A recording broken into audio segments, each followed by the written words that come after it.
पुरुषोत्तमं वन्दे पुरुषोत्तमं वन्दे पुरुषोत्तमम। आपसे मेरा कोई यदि फर्क है तो विश्वास का फर्क हो सकता है और कुछ नहीं। विश्वास आप जगाइए, आप जो बोलिएगा वही बात फैलेगा, जो आप चाहेंगे। आप देखिए, हम एक बात बोल देते हैं, ध्यानपूर्वक सुनिए, कि हम लोग ये जादू देखने के लिए महात्मा के पास जाते हैं, कोई साधु संत के पास जाते हैं कि वो बाबा जी हाथ उठा के बोल देता तो होता है। उस बाबा जी के पास वो विश्वास है कि हाँ ऐसा हो सकता है, ये विश्वास के साथ वो बोलते हैं, बोलकर ही होता है। ये जादू हम सबको ही दिखा सकते हैं, सबको ही दिखा सकते हैं। ये कोई धरती के बाहर वाला कोई कदम नहीं है, ये यहां का ही बात है। और ये प्रैक्टिस करके ही वो लोग हासिल कर लेते हैं। ठीक है, आप खड़ा होके यहां ले आइए, उसे गर्म लग रहा है शायद। तो ऐसा ही बात होता है। आप लोग विश्वास कीजिए, आपके पास आदमी पहुंचेगा, सब कोई पहुंचेगा। लेकिन इसमें भी एक संशय है। क्या संशय है? देखिए,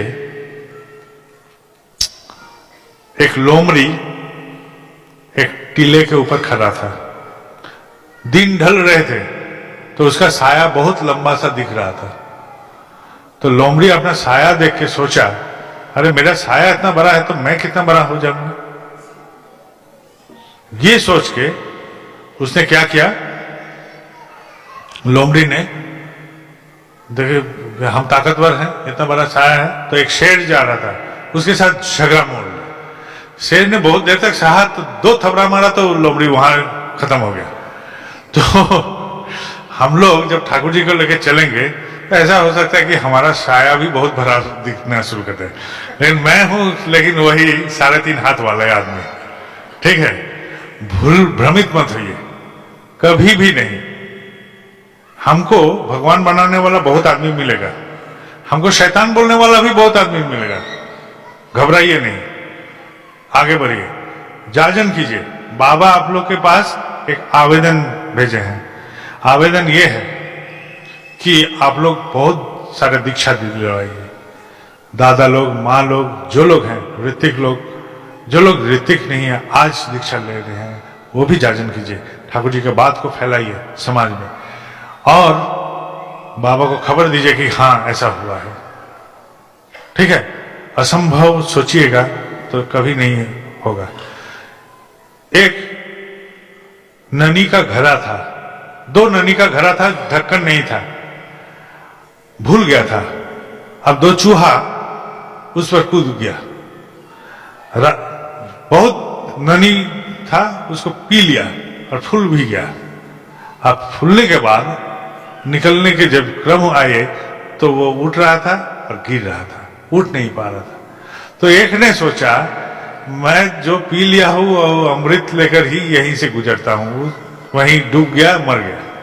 और दूसरा सोचा मैं कोशिश तो करूं, उठ रहा था और गिर रहा था, उठ रहा था और गिर रहा था, उठ रहा था गिर रहा था, रात भर उठता गया गिरता गया। और उस उठने गिरने के क्रम में ननी में मंथन होना शुरू कर दिया और ननी मक्खन में बदल गया। सुबह हुई तो मक्खन थोड़ा सा हार्ड हुआ था, उसमें चढ़ के वो निकल गया। हम लोग से संभव नहीं है बोल के हाथ उठा लेंगे तो है। दूसरा वाला चूहा जैसा हम कोशिश कर सकते हैं उस ननी को मक्खन बना के फिर उस पर चढ़ के निकल जाए। उपाय है सामाजिक, कोशिश कीजिए, जरूर होगा। और एक बात बोलते हैं, एक अंधा था, आचार्य देव की एक घटना बोलते हैं, एक अंधे का घटना। उसका संसार में कोई नहीं था, बस अपना पत्नी था, वो थे, और 2 बेटी थी जिनको शादी देना था। पैसा नहीं था, खाने दाने पानी का भी पैसा नहीं था। घर के पिछवाड़े में उसका पकवानी करने का एक बंदोबस्त था, वहां उसका पत्नी एक दिन जो भी मिला था उसको पका रही थी। पकाने के क्रम में ऐसा हुआ तो घर से कोई आवाज आ रहा है, उसके पति के साथ कोई बात कर रहा था।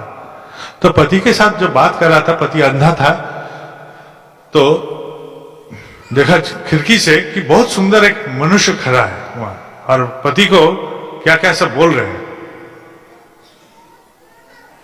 तो वहीं से एक कपड़ा का था, बोला कि आप बैठिए इस पर।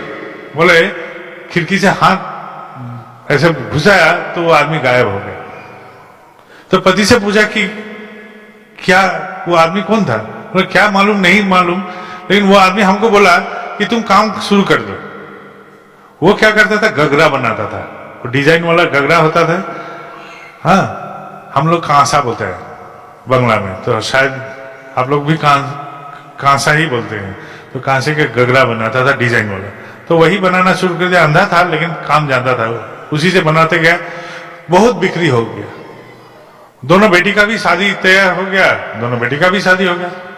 अब ठाकुर जी की दया से इतनी सब प्राप्ति हुआ, तो चलो गुरु स्थान में चलते हैं, गुरु प्रणाम करके आते हैं। तो ठाकुर बाड़ी में गया, ठाकुर बाड़ी में प्रणाम किया।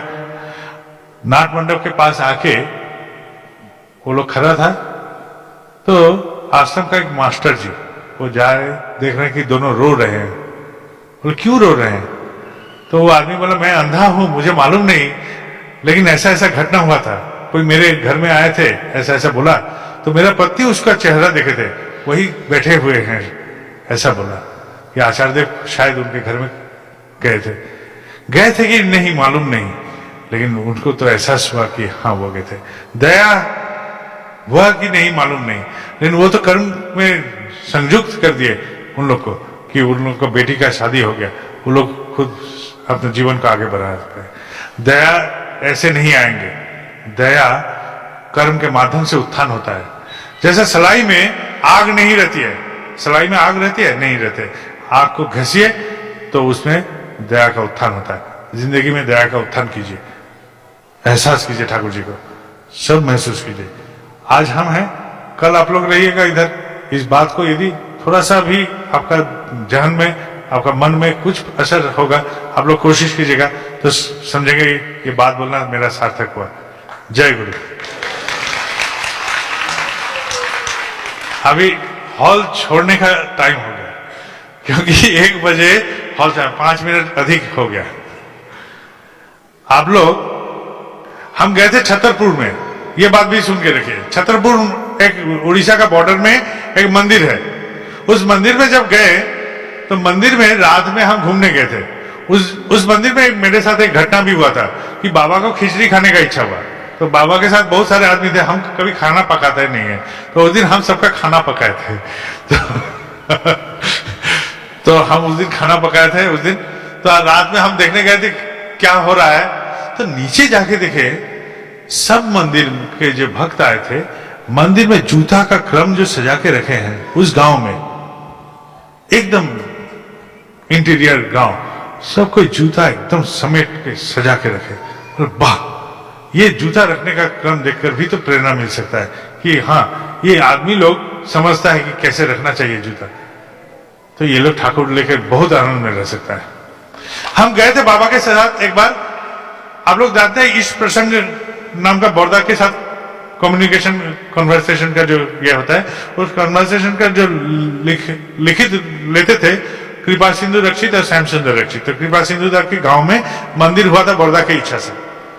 तो उस मंदिर में गए, तो जिस दिन उस नगर में बाबा गए तो पूरा नगर वाले एक बेला बाजार बंद कर दिया, और नगर का प्रवेश पथ से वो लोग कोई दीक्षित नहीं था, लेकिन प्रभाव ऐसा हुआ कि वो लोग सोचा कि हम भगवान का दर्शन से जा रहे हैं। और हम लोग बोलते हैं आलपुना, आप लोग क्या बोलते हैं नहीं जाते, वो जो रंगोली बनाते हैं, वो सफेद सफेद से पूरा रास्ता को रंगोली से सजाया मंदिर तक, और पूरा नगरवासी पहुंचा मंदिर में।